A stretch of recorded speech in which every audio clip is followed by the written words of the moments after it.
Selamat petang, salam sejahtera. Aku nak dedahkan kepada kamu semua satu tulisan peguam untuk kamu share kepada semua orang yang tak faham-faham, tak faham-faham, tak faham-faham, dan juga buat-buat tak faham, buat-buat tak faham, dan sengaja tak faham. Taktik delay kes dalam permohonan tarik diri peguam Najib. Mana-mana kes jika peguam nak tarik diri dari wakili anak guam, peguam itu kena buat permohonan di mahkamah. Kenapa hon? Bila dah nama pun permohonan, maka permohonan itu boleh ditolak atau diterima oleh mahkamah. Aku pilih ulasan ini daripada peguam Norazmir Zakaria di Malaysia Deadline kerana ramai orang dok tanya dalam komen konten aku kata aku tak tahu apa-apa. Peguam tersalah lah, dan banyak juga yang mengomen bahawa Najib tak dapat pembelaan dan sebagainya. Dan sepatutnya kononnya boleh menarik diri begitu saja. Tetapi peguam ini kata peguam yang tarik diri itu perlu memohon. Dan kenapa hon? Dah nama pun permohonan, maksudnya boleh ditolak atau diterima oleh Mahkamah Persekutuan. Alasan permohonan itu macam-macam lah. Lazimnya sebab peguam tak lagi dapat arahan anak guam hilang, atau saja-saja buat-buat hilang, anak guam tak bayar iuran guaman, anak guam tak lagi percaya dengan peguam-keguam, dan lain-lain lagi lah. Ada banyak alasan yang boleh dicipta, direka-reka untuk membolehkan peguam itu menarik diri. Jadi, hakim bila dengar permohonan itu, hakim akan pertimbangkan. Kalau dah sampai tahap guam, anak guam hilang, takkanlah hakim nak biarkan peguam tu teruskan kes. Nayalah katanya. Tapi kalau anak guam tu jenis tak hilang dan available je memanjang, isi duit bukan masalah, peguam pula hebat, asik nak bertukar peguam pula, kes pula dah lama, apatah lagi teknik nak delay kes pun dah bermacam-macam yang telah dibuat. Ingat, hakim nak layan atau biar? Ingat hakim tu bodoh dan baru jadi hakim sebulan dua ke? Hakim ini adalah yang arif, bijaksana, dan hakim tak akan pernah hanya sebulan dua, apalagi di Mahkamah Persekutuan. Ianya dibarisi oleh ketua-ketua hakim yang paling besar mahkamah di Malaysia. Taktik delay oleh mana-mana pihak dalam sesuatu kes ini bukanlah perkara yang asing. Dalam kes Ho Hock Sing menentang Lee Shee Peng NORS 2015 9 CLJ, Hakim Mahkamah Tinggi pun ada mengatakan beberapa perkara. Yang boleh ingat atau simpan lagi kes yang saya sebutkan sebentar tadi, sebab baru saja beliau menggunakan kes ini dalam 2-3 minggu yang lepas. Perkara sama berlaku dalam kes kami. Pihak lawan asik bertukar peguam sampai 4 kali. 4 kali nih. Hingga kan kes pun asik tertangguh. Takkan naya tu. Jadi, pihak kami suarakan hal ini kepada mahkamah. Peguam yang keempat ini pun kata dia faham dengan concern kami. Sebab dia pun tak tahu yang dia ni adalah lawyer yang keempat dah. Kalau jadi pada kes dia pun, dia kata dia bantah. Biasalah, anak guam ni pun kadang-kadang akal panjang. Macam dia nak lantik lawyer baru, bukannya dia nak cerita habis pun. Dalam kes Najib sekarang ini pula, ini yang panas. Dengarkan baik-baik, fahami baik-baik.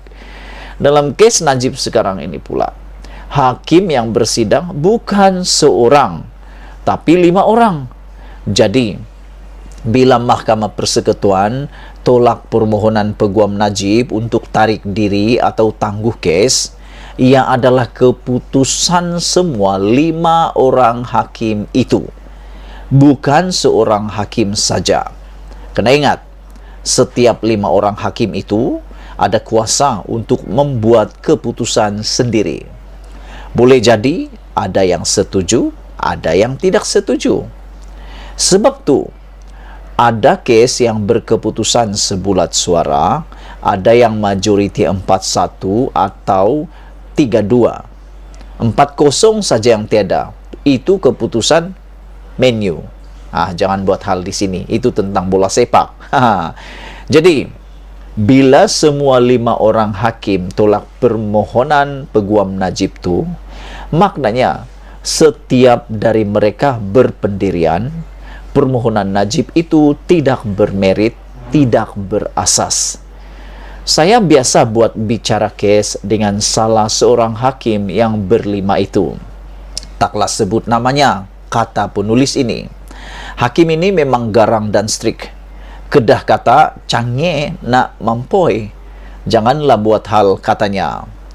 13 tahun dulu, masa saya kali pertama ada kes depan hakim ini, masa dia tengah bagi arahan, saya sebut okey yang Arif. Terus dia jeling dan sound. What okay? How long do you practice? Don't okay in front of me, kata hakim itu. Saya pun jawab, okey yang Arif.